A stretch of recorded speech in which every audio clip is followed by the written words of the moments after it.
Guys আসসালামু আলাইকুম and good morning. So আজকে সকাল থেকে মিনি ব্লগটা শুরু করছি। সকালে উঠে আমি ফেস ওয়াশ করে নিই প্রথমে, তারপরে আমি ব্রাশ করি, ব্রাশ করার পরে ফেস ওয়াশ করি।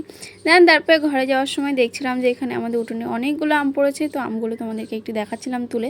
বেশ ভালোই বড় হয়েছে আমগুলো। তারপরে আমি দেখছিলাম কোন অন্যটা নেব, আমি সকালে এই অন্যটা নিয়েছি। দেন তারপরে আমার ঠোঁটে একটুখানি লিপ বাম লাগিয়েছি। এখন আমি দুধ গরম করে নিয়েছি, আর সকালে করে গরুর দুধ খাই আমি আর বুনু, আর সবাই খাই। কিন্তু আমাদের দুই বোনকে খেতেই হয়, না খেলে মা বকা দেবে। আমি ভাবি যে বকা খাওয়ার ছাড়া দুধটা খেয়ে নেওয়াটাই ভালো, তাই না? তো যাই হোক, আজকে বিস্কিট ছিল না, তাই দুটো টোস্ট দিয়ে খেয়ে নিয়েছিলাম। টোস্ট দিয়ে আমার খেতে ভালো লাগে না, কিন্তু কি করব, খেতে তো হবেই। তো চলো, এখন টোস্ট দিয়ে খাওয়া কমপ্লিট করেছি। দেন এখন দুধটা খেয়ে নিই। এতটা দুধ খেতে হবে বলো তো, তার মধ্যে এত গরম। যাই হোক, দুধটাকে খেয়ে নিয়েছিলাম যাই হোক করে। এখন আমি একটুখানি বানিয়েছিলাম ঝাল সুজি। আমার মা বলছিল মার নাকি ঝাল সুজি খেতে ইচ্ছে হচ্ছে, তাই আমি একটুখানি ঝাল মতো সুজি বানিয়েছি। মাকে জিজ্ঞেস করছিলাম কেমন হয়েছে, মা বলছে কেন, তুই ভালো হবে না, তুই কি মানুষ না? আমি বলছিলাম হ্যাঁ মানুষ, কিন্তু তবুও ফার্স্ট টাইম বানিয়েছি সেই জন্য। আর রোদে দেখো আমার গরমে হালাতটা একদমই খারাপ, ফুল খারাপ।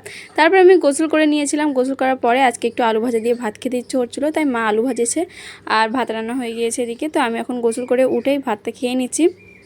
আর তারপরে দেখছিলাম যে আমের চাটনি, মানে আমের যে খাটা বলে, ওটা বানিয়েছিল, তো ওটা দিয়ে একটুখানি ভাত খেয়েছিলাম, কিন্তু ওটা এখনও তোমাদেরকে দেখায়নি। তো চলো তোমরা দেখে নাও। এই যে হচ্ছে আমের চাটনি। তো এটা দিয়ে খেতে আমার খুবই ভালো লাগে, প্রায় দিনই আমাদের এটা বানায়। আর আমের সময় একটু টক খাওয়া ভালো, তাই না? তো এখন আমি চাটনি দিয়ে খাচ্ছি ভাত।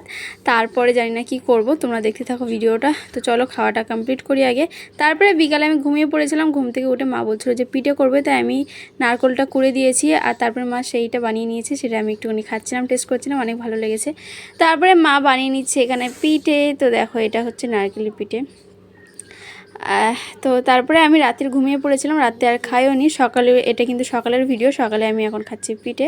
আর পিঠেটা দেখতে এমন হয়েছিল, টেস্টটাও বেশ সুন্দর হয়েছিল। তো আমার আজকে ভিডিওটা আমি এখানে শেষ করছি, কারণ আমার এখন যেতে হবে একটুখানি বাদুড়িয়ায়। তো আর মিনি ব্লগ অনেক বড় হয়ে যাচ্ছে সেই জন্য। তো চলো আজকে ভিডিওটা এখানে শেষ করছি, ফিরে আসি নেক্সট ভিডিও নিয়ে।